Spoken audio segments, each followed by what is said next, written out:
How do you manage being sick when you're living abroad all alone? This is my current dilemma, my current thing that's on my mind. I think partly because I have been going through a series of health issues and checks. And I thought about it like, well, I am living in France all alone. I've lived abroad alone for about 17 years now. And just going through the whole process of navigating the French healthcare system. Um, and this would be the first time that I'm so involved in the French healthcare system, meaning hospitals, numerous like specialists, just understanding the different types of things. I'm fine. I'm not in some kind of like crisis as far as you know. But just going through that routine, I think I've at the time a point in my life. It might also be my new hyperfixation. Ha ha ha. But at the point in my life where I have some free time. There are a couple of things I wanted to check. And I'm like, well, let's check everything. And so I've just been, one thing just leads to the other. Like I have questions and I'm, oh, there's this one thing that's been nagging me. What do you think about it? And then my general doctor would send me somewhere. So just in essence, I'm going through and interacting a lot with the healthcare system in France these days. And I just thought about how do I manage this because I am all alone, and how do you find information, and how do you navigate when you're sick, or you have like a health scare or whatever, when you're living by yourself in a country where the language is not your first language, um, even if you speak well and you manage well. How do you do that? How am I doing that? Because that's currently what I'm doing right now, right? How do I do that? I don't know. Let's do the language first. I think this is the simplest thing to talk about. So, language, right? So I'm fluent in French, right? But the thing about speaking a foreign language or speaking a different language is that every new situation becomes a new lesson and something else to learn. And so while I'm fluent in French and I have like a high level and I can describe myself and, really function and even work in French, I don't go around talking about hugely scientific words in French. And so now navigating the French health system and speaking with different doctors and stuff like this, I have to be like doing research first to be like, okay, what is this word? What's the name of my medication? What do these terms mean? Because even in English, which is my first language, well, yeah, even in English, like I don't know all these terms for all the medical terms for things. Do you know the medical terms for things in your first language? Probably not, right? So imagine doing that in a second language. And so currently I am, let's say, a student again because I have to be like, okay, what do you call it? What do you call ADHD in French? It's TDAH, so it's TDAH, which is so it's trouble déficit de l'attention avec ou sans hyperactivité. So it's having trouble. It's like troubles of where you're troubled with a deficit of attention, like an attention deficit that comes with or without hyperactivity. That's what they call ADHD, right? And so, yeah, just figuring out that term, working through things. Like just an example, just figuring out medical terms is like its whole shebang. And so that's what I've been navigating. And then, so now for my doctors, how do I choose my doctors in this second language? Is so for me, my goal is since France is home right now, it's the place where I want to make permanent, the place where I live. I choose doctors who speak French, and I want to ensure that I'm able to navigate the French system, the healthcare system in French. Since I'm fluent, I feel more confident doing this. I think if I were not as fluent and I had more of like a beginner level, that I would choose doctors that ensure that doctors speak English. And so I still choose doctors that speak English in general, especially for specialists. And if I have anything that's like hyper specific, then I will try to search for doctors who also speak English. But even while that happens, I have all of my appointments and all of my consultations in French because for me, I find that it's better to, yeah, I need to be able to navigate and explain whatever is going on with me in French so that I can also get the best care. And, let's say there's like an emergency. I need to know what these words are and I need to practice them. I need to know how to interact and engage and communicate with the different practitioners and the different people in different branches of the healthcare system and be able to understand what they're saying and be able to explain myself. So right now, I actually have all of my activities in French, and I prioritize that because I think that's more important to do to have my medical care in French. So that's how I've been choosing my doctors. Like the English is just as a backup, and even like when so I have my cardiologist. I have one, and he's like pretty funny. And so he will, want to talk to me in English, and I'm like, no, let's stick to French, and he'll always laugh. And so sometimes I will run through things in English and then summarize it in French, or he will, especially with my cardiologist, he's really, really great about this. And he's also like a great cardiologist, but he will explain things quite slowly and repeat. And then we always take a point, and I always make sure I take a point and be like, okay, let me clarify for myself. So let me repeat what I've understood, and you tell me if it's correct. And so I do this for all of my appointments. Every time they say something in French, I listen, etc. And then I ask them to pause after, a beat. I ask them to pause and then I repeat what I understand. I say, okay, let me make sure I'm clear, and then I will make notes if I like or whatever. And like I'm really strong and forceful about this. Not in a kind of aggressive way, but I really, really make clear and create, I don't know if it's a boundary, but make clear that, listen, this is what I need. And so you need to give me time to ensure that I understand what the hell's going on. I mean, like there is no, I don't have any like pushback about this. It's obvious, but I just want to share that I really do make it a point, and so they understand quite well that I make it a point to explain, re-clarify for myself and repeat what I've heard to make sure that I've understood. And so that's kind of like how my appointments have been going. And even when I go to the pharmacy, etc., then this is what I do. And I think that's just a good way. So yeah, I do try to prioritize my healthcare in French and to communicate it in French. And so I have to do a lot of studying to ensure that and bring my notes, and I have my book and my notes, and I write out things, or I have my phone with everything, which my general doctor thinks it's so funny. So how it works, as far as I know, the healthcare system is in France. You do have what's called a médecin traitant, and that's basically your general doctor. For reference, if you're American, if you're from the US, then that would be your primary care physician. If you're Jamaican, for example, it might be like the family doctor. But yeah, it's your general doctor. And so in France, you have a médecin traitant that oversees and follows all of your medical life. And they're also, because it's attached to the whole healthcare system and social security system in France. And so your médecin traitant, your first point of contact is your médecin traitant. You go there for general symptoms or whatever is happening, and then they direct you to different specialists or other types of treatments that you might need. And generally, you need something from your médecin traitant.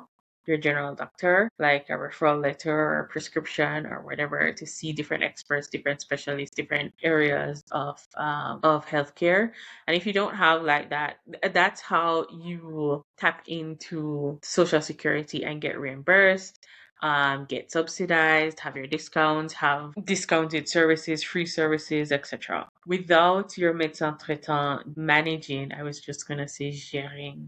Gérer is the French for manage, but without your médecin traitant managing the flow of your healthcare, then it makes it sometimes in many cases, especially if you have to deal with specialists, it makes it difficult to be covered by the healthcare by Social Security in France. So you have to get a médecin traitant, and getting a médecin traitant it's such a nightmare. Oh my God. Because supply and demand, right? There is not enough supply of médecins traitants, of general doctors, for the demand of people in France. And of course, each doctor will have like their limit because they can't see everybody. They have limited time and energy, and capacity to follow along, a certain number of patients.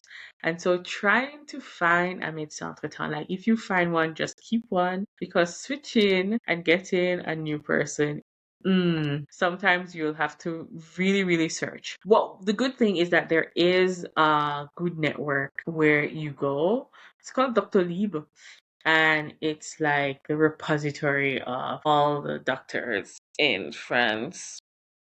And you go there, it's like a directory. You go there, and this is where you book, and this is how you communicate with your doctors, etc. You book appointments, you can search for different um, doctors, you can search for finding a médecin traitant. So like when you move to France, you will need to go and get acquainted with Dr. Libre. And so yeah, you go there, you can find your doctors, like a whole directory repository of huge database, the medical database. And pretty much almost everything is tapped into this network. And so this is where you go, and this is where you go to book your appointments. This is where you go to like message your doctors.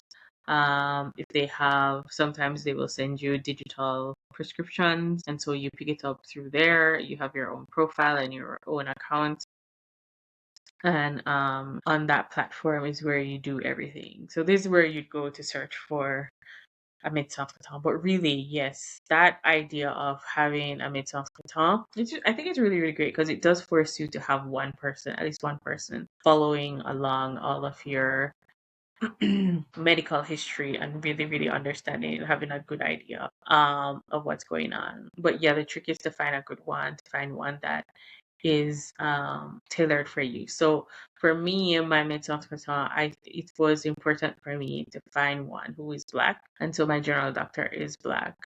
Um, it wasn't really like a big thing whether they're female or not, but I think I prefer female, and so my mental is female. So I did spend a lot of time searching through Dr. Lieb, through the platform, through to find one.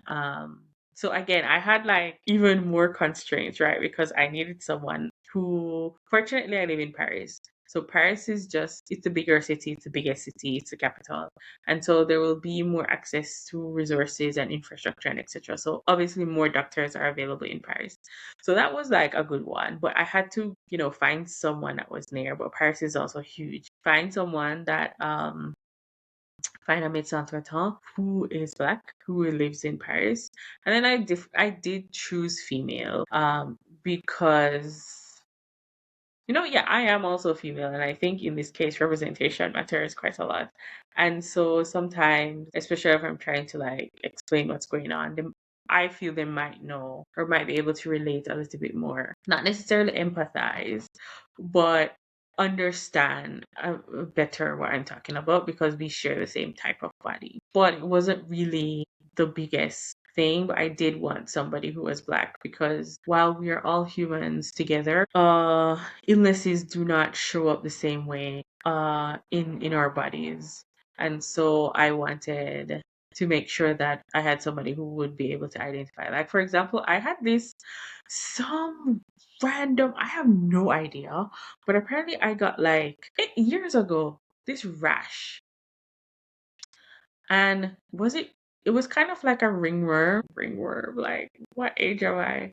Kind of like a ringworm essentially, but this rash that just developed on my arm. It was like a tiny one, but I just randomly got it. And I went to a doctor, my general doctor, my own medicine consultant was on vacation. And so I just went to a different doctor, for general doctor, just to have it because you can go to a different doctor, right? It's not like you must only stick to your medicine consultant. But it makes sense, especially. But yeah, I went to one and I felt like that doctor struggled a little bit with understanding how things show up on my skin. They were not like I'm not saying that my médecin traitant. I don't know if my médecin traitant would have been any better with understanding what was going on because it was just like a little. It starts out with like two bumps. And I'm like, whatever, what's going on? It looks a little bit weird, but whatever. Oh, two tiny little bumps, and then it became three, four. And then it started going around in a circle. I'm like, what the hell? And so that's when I went to the doctor. And I had to I felt like we had to wait a couple of days to figure out like what it was. And I had to go there like three times while the rash kind of like evolved to really figure out what was going on. And it was also really, really strange because normally, apparently, like, the rash that I had is usually given by like pets or like cats or whatever, and I have no pets. I have no pets anywhere. I do not interact with cats or dogs or whatever. There is a little tiny dog in my apartment building for my neighbor, but like I never see them, and when I see the little dog, I do not touch it. I do not, like I smile, I'm like, hey, cool.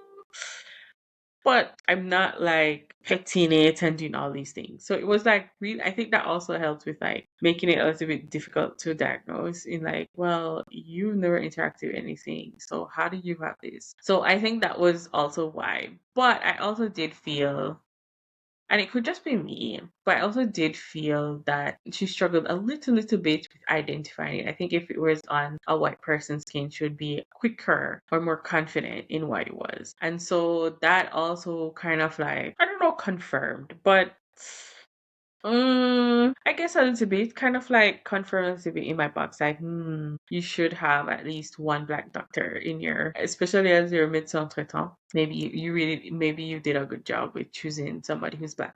But this is just why I chose a médecin traitant who is black. And so yeah, I think these are some of the things that you would have to figure out with the healthcare system, and it's things that I'm figuring out as well. They have like different tiers and phases of medical care that you can tap into in the healthcare system. And doctors are in different tiers, which affect how much money they cost, how much reimbursement you're able to get, etc. So, you want somebody that's from sector one or sector two, with different priorities. So just like understanding the different sectors of doctors, like tiers, um, is also something that I have to like navigate. And then just I think being sick on my own by myself is it's not really like a big deal, I think, in the sense of I think it always helps if you have somebody else there to help, like a caretaker to help to give you care. But I don't think I struggle too much with taking care of myself by myself. But yeah, sometimes I wish that sometimes when you're alone, I wish that I don't feel well. My back is killing me. It would be great if I could have some support to walk me along to the pharmacy or whatever, to the lab where I need to do blood tests or x-rays or whatever. Or, because when you're alone and you're sick and you're alone, and it doesn't matter if it's in your home country or in a foreign country, but this obviously will happen, I think, more frequently when you live abroad. alone is you don't necessarily you'll be alone and you're sick and you have to take yourself, your sick self, to the doctor, and you have to take your sick self and take care of your sick self while being sick. And sometimes it's just a little bit like, I don't know if the word is lonely, but sometimes just like, I would like some TLC right now. Can somebody else give me care? As I said, like currently I am not in that phase. I'm just really doing deep checkups right now. I'm 40. I think it's the time to like really make sure that everything's fine, or if anything is wrong, to like really address it and to see what's going on. I think for this next phase of life is to really be a lot more health conscious, especially since I have chronic back pain and it's really, some days are debilitating. So just to like really focus on that. And so this is just what I've been going on with. So I think for now, being alone living in France is okay. I think it's always going to be okay being alone living in France. But yeah, so I just wanted to pop in to talk about that because I haven't been sharing as much as I would like. And I thought, hey, I'm going through the healthcare system right now. So maybe I should talk about it. And if you have any questions, drop them in the comments to let me know. If there's anything that you're curious about, I will answer. I read all of the comments. I respond to all of the comments. If you check, you'll see that I respond to all of my comments. And if it's something, a question that you have that makes it easier to do in a video, then I'll respond through video. If not, just drop me your comments about what you're curious about for the healthcare system, and I'll let you know. I'm Diedre. I help women to move abroad to France to help women design the lives and live the lives that they love and that they desire because they deserve it, because you deserve it. See you next time. Ciao.